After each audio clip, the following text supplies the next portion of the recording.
This year, I see you've tripled the award and are addressing poverty with a three-pronged approach of education, energy, and housing. I want to say a little something before I announce the winners. The important thing here is that there's something of worth in each of these.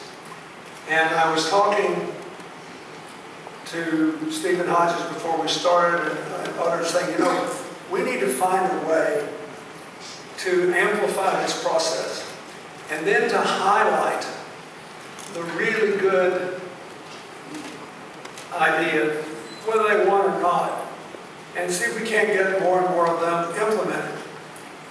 Hult came to the Clinton Global Initiative and made a commitment to do this, and you've done it. But I would like to see you come back and haul half the projects that we're here today and challenge the other members of the Clinton Global Initiative to fund them, starting in September.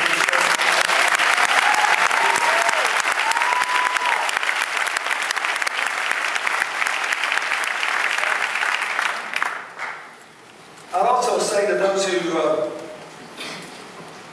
didn't win this competition, you did win the competition.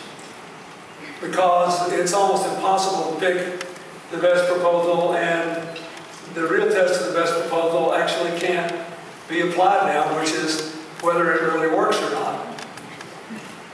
The real test would be if we could find and implement them all and find that out. So I want to encourage you to continue this.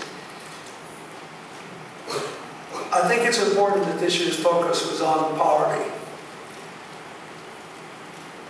Ever since the financial meltdown, there's been a lot of focus on poverty and inequality and the maldistribution of wealth within and beyond national borders. But there is a reason that 100% of the people want to care about it. We live in an interdependent world. We are going to share the future. So the only question is, what kind of future are we going to share, and how do we propose to go about sharing it? Will it be a future with shared benefits and shared responsibilities and a genuine sense of shared community? Or will it be a future in which you grab what you can, don't care much about whether there's much prosperity beyond your reach, and where therefore no one wants to assume responsibility for someone else's challenges? That won't be a pretty future. I just left one of New York's greatest synagogues, and I was invited to go there to basically participate in the observance of the 64th anniversary of the State of Israel. And I told them that when I turned 64, my only birthday wish, which my wife saw was granted, was that Paul McCartney would call me on the phone and sing "When I'm 64."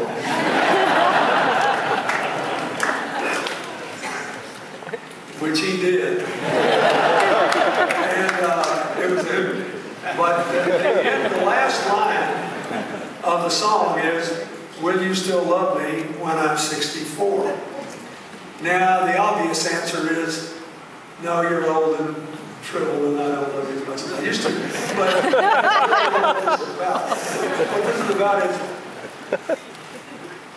the point I want to make, and the reason this contest is so important to me, I think the most important divisions in the world today are not between right and left, not between liberal and conservative, but between those who have a communitarian view of our future and those who have a separatist view of our future.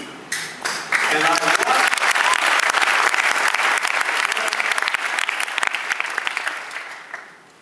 one of the things I have gotten old enough to do is know I'm not right all the time. I try to find some opportunity every day now to say either I don't know or I was wrong. Because I think it's therapeutic, and I hope it will encourage others to follow suit.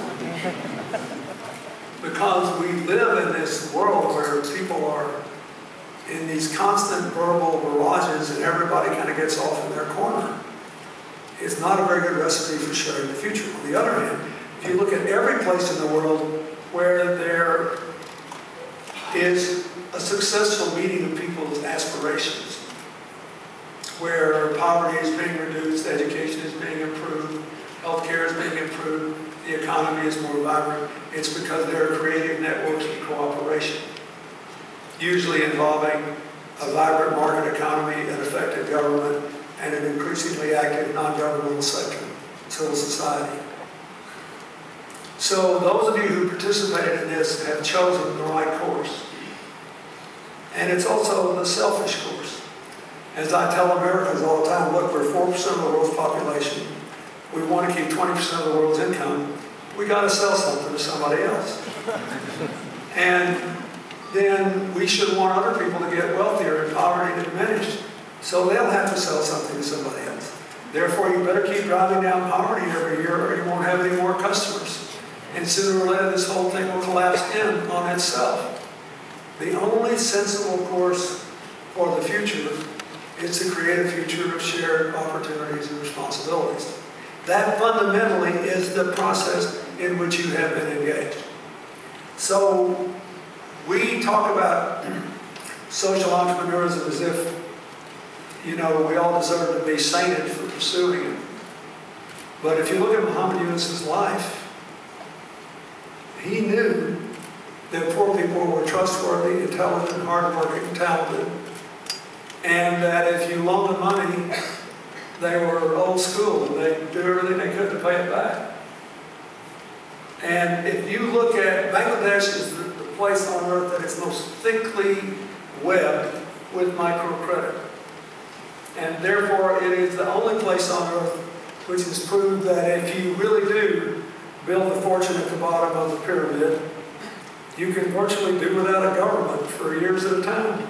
Because we're always joking about the two factions in Bangladesh that fight back and forth and swap out the prime ministerships and everything. There was a terrible governmental crisis there for a couple of years. Both years, Bangladesh chugged along at 6% growth because of microcredit and the ingenuity and entrepreneurial skills of poor people who were determined not to be poor and determined to give their children a brighter future. So that's what you're all doing. Now these three projects were, one involved using solar power on a distributed basis to provide electricity and therefore learning and opportunities for parents to work and a healthier environment in the remotest places in the world. The winner of that track and energy is NYUAD.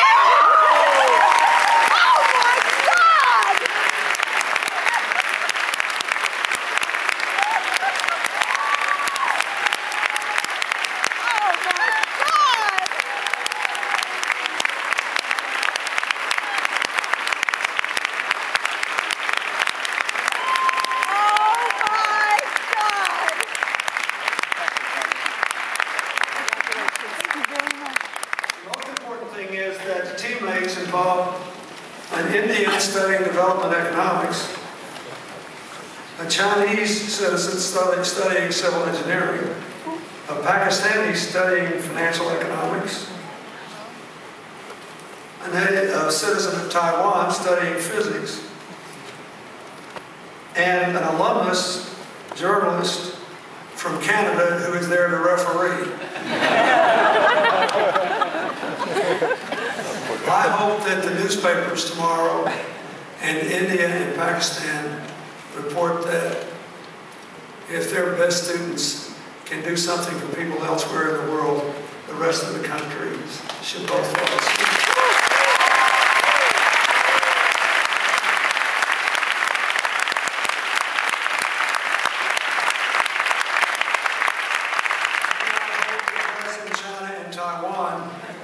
Report something that is profoundly important. There are hardly any place in the world where it is more obvious that they have more in common than what divides them, and they should share the future, and they'll both make each other far richer and quicker.